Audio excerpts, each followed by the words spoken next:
Hello there and welcome to the Card Grotto. Today I've got a card to share with you using Copic Reinkers for a background along with a new die from SSS Stamp. So I'm starting off with a piece of Lana paper here. This is a polypropylene paper which is very similar to Yupo paper.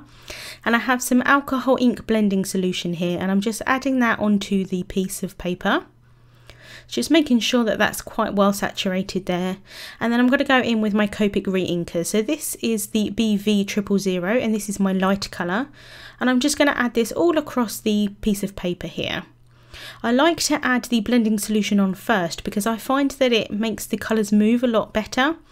I want to create a lot of texture on this piece. This is my main aim of this piece, to create a lot of texture. I definitely don't want smooth blends between the colours. I want some really harsh lines and some kind of harsh edges on this piece just to give quite a lot of interest to it. So just using that spritzing tool there just to move the colour around with the air. You can definitely use a straw here. You can just cut a straw down and blow through it to create those kind of edges and everything, but I quite like this spritzing tool.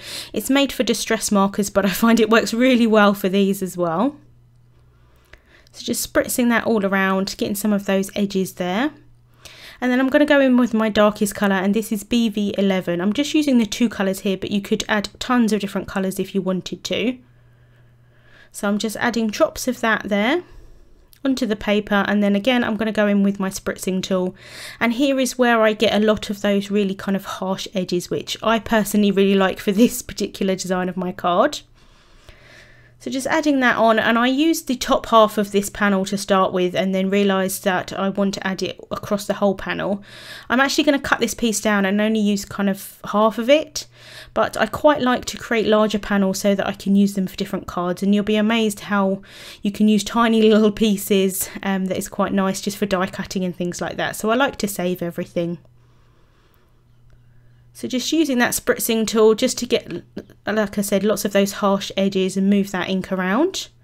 And when I'm happy with it, I can just set that piece aside to dry. It has dried quite a bit with all that air that I've added to it, but I like to just leave it a little bit longer. So that's the finished piece, and I'm pretty happy with how that's turned out. So next I'm going to move on to my panel here. So I have this new die from SSS Stamp. This is from the new Love collection and it's called Cupid's Heart. So I'm just placing that down onto a panel of white cardstock. This panel here measures 4 1/4 by 5.5 inches. So I'm just using some removable tape here, and then I can stick that die down. I've run that through my die cutting machine, and then I can just pull up that die there. And as you can see, it's got a really nice pattern to it. So you've got the heart there in the middle and all these kind of leaf pieces around the outside, which is really, really pretty.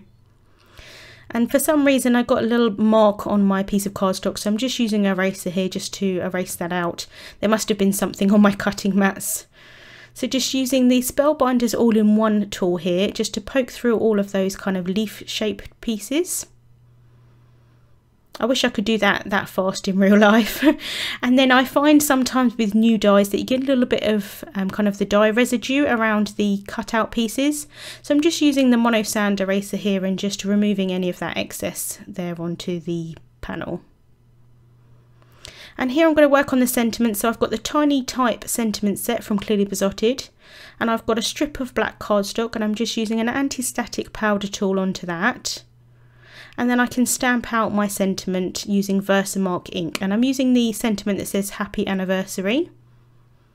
And then I can just apply white embossing powder here, tap off any of the excess. I like to do this 3 times for some reason, I'm not sure why.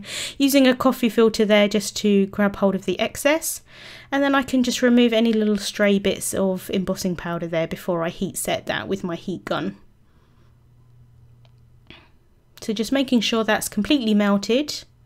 And then I can just leave that to dry, or I like to leave it to cool down, I should say, not really dry. So I have a piece of foam tape here onto the back of this piece, and this is clear foam tape, and unfortunately I can no longer find a supplier for it, but I absolutely love it, which is a shame.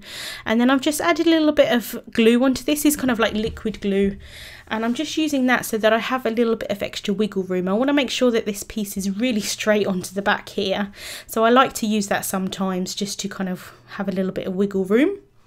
Just cutting off the excess on the sides of that panel there with some scissors. And then that's my front panel completed. So here I'm just going to work out where I like the image to be, if that makes sense. So I just want to make sure that I've got some really nice interest there in the back of that re-inker piece. And once I've figured out where I want it, then I can work out how I'm going to cut that piece down. So now I've added tons of foam tape onto the back of my cardstock panel here, as you can see, just removing the backings there with some tweezers. I want to make sure that it doesn't sag or anything in the mail, so that's why I like to use a lot of foam tape. And then I have my re-inker piece here on the back. And I'm just adding that on with a craft sheet in the background, just to make sure that the foam tape doesn't stick to my craft mat. And then I'm just using a little bit of adhesive tape runner here, just to stick that down onto my card base. And that's an A2 sized top folding white card base.